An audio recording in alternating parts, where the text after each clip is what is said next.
Hema committee report ഇത്രയും വലിയൊരു പ്രശ്നത്തിലേക്ക് പോകുമെന്ന് ആരും പ്രതീക്ഷ കാണത്തില്ലെന്നാണ് എൻ്റെ ഒരു തോന്നൽ. അതോ അതെൻ്റെ തോന്നൽ മാത്രമാണെന്നറിയില്ല. അതാണേലും സംഭവം ഭയങ്കരമായിട്ടുണ്ട്. രഞ്ജിത്തിനെതിരെ ഇപ്പം ഇന്നലെ ഒരു പയ്യൻ വന്നിട്ട് റിപ്പോർട്ടൊക്കെ പറഞ്ഞിട്ടുണ്ട്.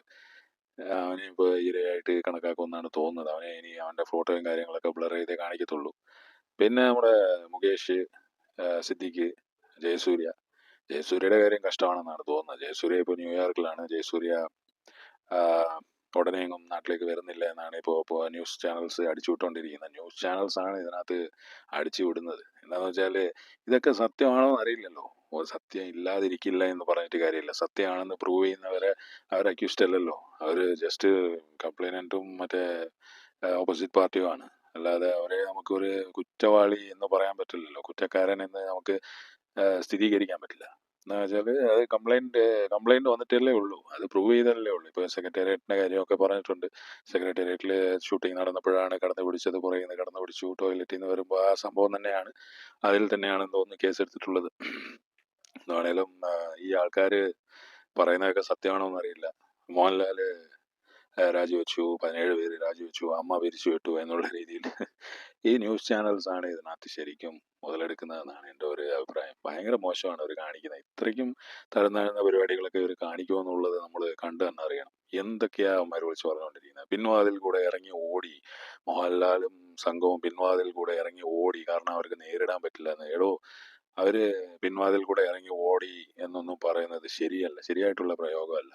അവർ ഈ നാട്ടിൽ തന്നെ ഇല്ലേ? അവരെവിടെയെങ്കിലും ഓടി രക്ഷപ്പെട്ടോ? അവരുടെ പേരിൽ അലിഗേഷനും കാര്യങ്ങളൊന്നും വന്നിട്ടില്ല. മോഹൻലാലിന്റെ പേരിലൊന്നും വന്നിട്ടില്ല. ഈ ഹേമ കമ്മിറ്റി റിപ്പോർട്ടിൽ ഒരുപാട് കംപ്ലൈന്റ് കൊടുത്തിരിക്കുന്നത് മോഹൻലാലിനെതിരെ എന്നുള്ള രീതിയിലാണ് ഇവര് സംസാരിക്കുന്നത്. ഇപ്പോൾ അത് എന്ന് പറഞ്ഞാൽ അതിന് പ്രൂഫ് ഇല്ലല്ലോ. ആ പേപ്പറും കാര്യങ്ങളൊന്നും ഇല്ലല്ലോ. ആ റിപ്പോർട്ട് മൊത്തമായിട്ട് പുറത്തു വിട്ടിരുന്നെങ്കിൽ ഈ പ്രശ്നങ്ങളൊന്നും ഇല്ല. ഇതൊന്നും നമുക്ക് ആരെയും സപ്പോർട്ട് ചെയ്യേണ്ട കാര്യമൊന്നുമില്ല. നമുക്ക് നേരെ വാ നേരെ പോകുമെന്ന് പറഞ്ഞാൽ മതി. എന്ന് വേണേലും ജയസൂര്യ ന്യൂയോർക്കിൽ നിന്ന് പുള്ളി ദുബായിലേക്ക് പോകുന്നൊക്കെയാണ് കേൾക്കുന്നത്. അപ്പൊ അതൊക്കെ ഇങ്ങനെ അടിച്ചു വിട്ടുകൊണ്ടിരിക്കുകയാണ് നമ്മുടെ ന്യൂസ് ചാനൽസ്. ഒരു ലാലേട്ടൻ രാജിവെച്ചു എന്ന് പറയുമ്പോൾ, രാജിവെച്ചിട്ട് ഒരു കാര്യത്തെ നേരിടുക എന്ന് പറയുന്നതല്ലേ ഒരു കുറ്റാരോപണം നേരിടുന്നത്. രാജിവെച്ചിട്ടാവുമ്പോഴാണ് അതിന് പ്രസക്തിയുള്ളത്. അല്ലാതെ നമ്മൾ ആ പോസ്റ്റിൽ തന്നെ ഇരുന്നുകൊണ്ട് നമ്മൾ കാര്യങ്ങളെ ഹാൻഡിൽ ചെയ്യാന്ന് പറയുമ്പോൾ നമ്മൾ കൂടുതൽ നമുക്ക് മനസ്സിൽ എന്തോ ഒരു തെറ്റുകാരനാണെന്നുള്ള തോന്നലുണ്ട്, ആ കുറ്റബോധമുണ്ട്. അതുകൊണ്ടാണ് നമ്മൾ റിസൈൻ ചെയ്യാത്തതെന്ന് ഇപ്പോൾ മുകേഷിന്റെ കാര്യത്തിൽ അങ്ങനെ പറയാം. പക്ഷേ ഈ രാജിവെച്ച ആൾക്കാരെ കുറ്റം പറയുന്നതെന്ന് പറയുന്നത് അവർ ഓടി, അവർ രക്ഷപ്പെട്ടു, അവർക്കൊന്നും പറയാൻ പറ്റിയില്ല എന്നൊക്കെ പറയുന്നത് വെറും ഊളത്തരം എന്നേ പറയാനുള്ളൂ എനിക്ക്. അതുപോലെയാണ് ഇപ്പോൾ മാധ്യമങ്ങൾ ഫുള്ള്, പ്രത്യേകിച്ച് റിപ്പോർട്ടറും മറ്റേ ചാനലൊക്കെ വെച്ച് കീറുകയാണ്. എന്തൊക്കെയാ ഇവന്മാര് ഓരോരോ ഡയലോഗ്സ് അടിച്ചു വിടുന്നത്. അതേപോലെ തമിഴ്നാട്ടിൽ ഞാൻ കുറെ കണ്ടു. കുറെ ആൾക്കാർ മോഹൻലാൽ അറസ്റ്റ് ആവാറാ എന്നൊക്കെ പറഞ്ഞുകൊണ്ട് ഒരു കാര്യം അറിയാതെ ഈ ഹേമ കമ്മിറ്റി റിപ്പോർട്ട് എത്ര പേജാന്ന് പോലും അറിയില്ല അവന്മാർക്ക്. നാട്ടിലെങ്കിലും ആൾക്കാർക്ക് അറിയാവുന്ന വെക്കാം. ഹേമ കമ്മിറ്റി റിപ്പോർട്ടിനെ കുറിച്ച് ഒന്നും അറിയാതെ ആറ്റവും പാലും മാത്രം നോക്കിയിട്ട് അത് മാത്രം വായിച്ചിട്ട് ഈ ന്യൂസിൽ വരുന്ന കാര്യങ്ങളൊക്കെ ശ്രദ്ധിച്ചിട്ട് ചുമ്മാ ഇങ്ങനെ വിളിച്ചു പറഞ്ഞുകൊണ്ടിരിക്കുക. ഇവരുടെ എന്തോ ഭയങ്കര പുണ്യാളന്മാർ ജീവിക്കുന്ന സ്ഥലമെന്നാണ് പറയുന്നത് മദ്രാശി. ചെന്നൈ എന്ന് പറയുന്നത് ഈ തമിഴ്നാടന്മാരുള്ള അവരൊക്കെ പുണ്യാളന്മാരാണ് എന്നുള്ള രീതിയിലാണ് അവന്മാർ ഇപ്പോൾ അവിടെ വർത്തമാനം പറഞ്ഞുകൊണ്ടിരിക്കുന്നത്. ആന്ധ്രയിൽ കാര്യം എനിക്കറിയില്ല, ഞാൻ അങ്ങനെ ശ്രദ്ധിച്ചൊന്നുമില്ല, എടുത്തു നോക്കിയില്ല. ബാംഗ്ലൂരും മൊത്തം ഇന്ത്യയിൽ ചർച്ചയായിട്ടുണ്ട്. ഇന്നലെ മറ്റേ കുറെ നടിമാരൊക്കെ വന്നിട്ട്, ഇന്ത്യൻ നടിമാരൊക്കെ വന്നിട്ട് ഒരു WCCക്കൊക്കെ അപ്രിസിയേഷൻ ഒക്കെ പറഞ്ഞിട്ടുണ്ട്. WCCക്ക് അപ്രിസിയേഷൻ പറയുന്നത് കാര്യമാണ്, അത് നല്ല കാര്യമാണ്. കാരണം WCC കാരണമാണ് ഇത്രയും വലിയൊരു റിപ്പോർട്ടും കാര്യങ്ങളൊക്കെ വന്നത്. പക്ഷേ ഈ റിപ്പോർട്ട് വന്നപ്പോൾ ഉടനെ വന്ന് കംപ്ലൈന്റ് പറയുന്ന സ്ത്രീകളെല്ലാം സത്യമാണ് ആണോ പറയുന്നതെന്നുള്ളത് നമുക്കറിയില്ല.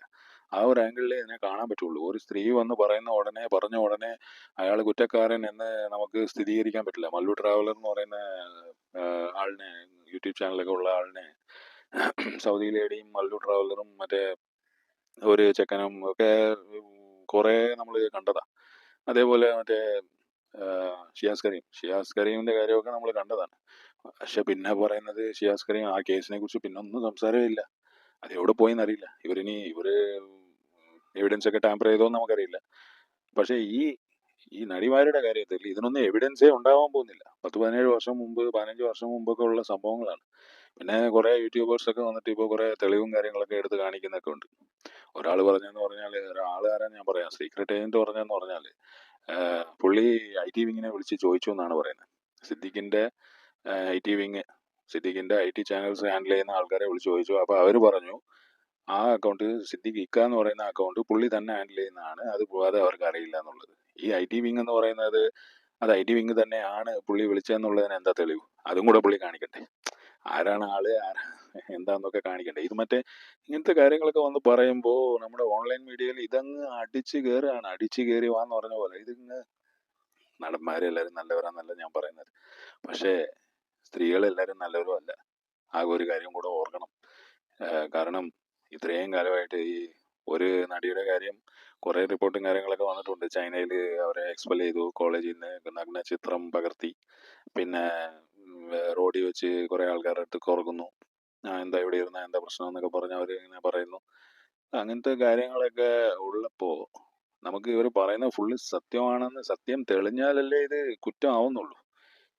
ഇപ്പൊ രഞ്ജിത്തിന്റെ കാര്യത്തിൽ ആ പയ്യൻ വന്ന് പറഞ്ഞിട്ടുണ്ട്. പയ്യൻ വന്ന് പറയുന്നതിൽ കുറെ ലൂപ്പ് ഹോൾസ് ഉണ്ട്. പയ്യനെ പോലീസ് ചോദ്യം ചെയ്യുമ്പോൾ ബബ്ബായാവും എന്നാണ് എനിക്ക് തോന്നുന്നത്. കാരണം എന്താ വെച്ചാൽ ഇത് പ്രശസ്തിക്ക് വേണ്ടി ചിലരൊക്കെ പറയാനുള്ള സാധ്യതയുണ്ട്. കാരണം എന്താ വെച്ചാൽ രഞ്ജിത്ത് എന്നൊക്കെ പറയുമ്പോൾ ചലച്ചിത്ര അക്കാദമിയുടെ തലസ്ഥാനത്തിരിക്കുന്ന ആള് എന്ന് പറയുമ്പോൾ ഇത്രയും വർഷമായിട്ട് പുള്ളി ഫിലിം ഫീൽഡിലൊക്കെ ഉള്ള ആളെന്ന് പറയുമ്പോൾ പുള്ളിയെ കുറിച്ച് നെഗറ്റീവായിട്ട് ഇങ്ങനത്തെ കാര്യങ്ങളൊക്കെ വന്ന് പറഞ്ഞു കഴിഞ്ഞാൽ അതൊരു പയ്യൻ വന്ന് പറയുമ്പോൾ ഇവനെ ആൾക്കാർ ശ്രദ്ധിക്കുമല്ലോ. പുള്ളി ആകെ വിക്റ്റിമായിട്ട് മാറിയല്ലോ.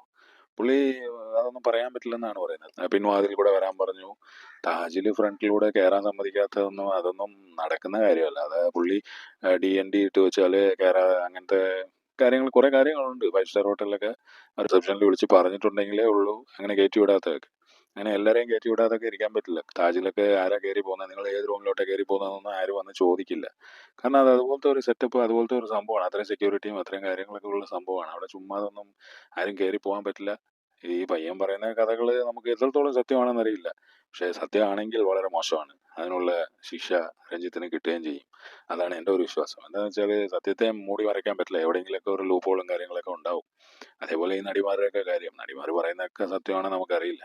പിന്നെ ഈ ലാലേട്ടൻ, ഈ അമ്മ ഓർഗനൈസേഷൻ, അമ്മ അസോസിയേഷൻ അവർ പിരിച്ചുവിട്ട പോലെ അവരെല്ലാവരും രാജിവെച്ചതെന്ന് പറയുമ്പോൾ അതൊരു നല്ല കാര്യമാണ്. അതിനെ നമ്മൾ ഇങ്ങനെ ഈ മീഡിയ ചാനൽസ് ഇങ്ങനെയൊക്കെ വിമർശിക്കാൻ പാടില്ല. ഒരു ഇറങ്ങി ഓടി, പിൻവാതിൽ കൂടെ ഇറങ്ങി ഓടി എന്നൊക്കെ പറഞ്ഞ് എന്തോ ഇത്, അതിനെ അപ്രീഷിയേറ്റ് ചെയ്യില്ലേ വേണ്ടത്. അത് നല്ല കാര്യമാണ്. അവര് ആ ഒരു പദവി, ആ ഒരു പോസ്റ്റിൽ നിന്ന് അവര് മാറി നിന്നിട്ട് അന്വേഷണം ഞങ്ങൾ നേരിടാം എന്ന് പറയുന്നത് അത്രയും ഒരു ഗട്ട്സും കാര്യങ്ങളും അത്രയും ഒരു ക്ലാരിറ്റി അവർക്ക് അവരുടെ ഒരു നിലപാടിൽ അത്രയും ക്ലാരിറ്റി ഉള്ളതുകൊണ്ടാണ് അവർക്ക് അത് പറയാൻ പറ്റുന്നതെന്നാണ് എൻ്റെ ഒരു വിശ്വാസം.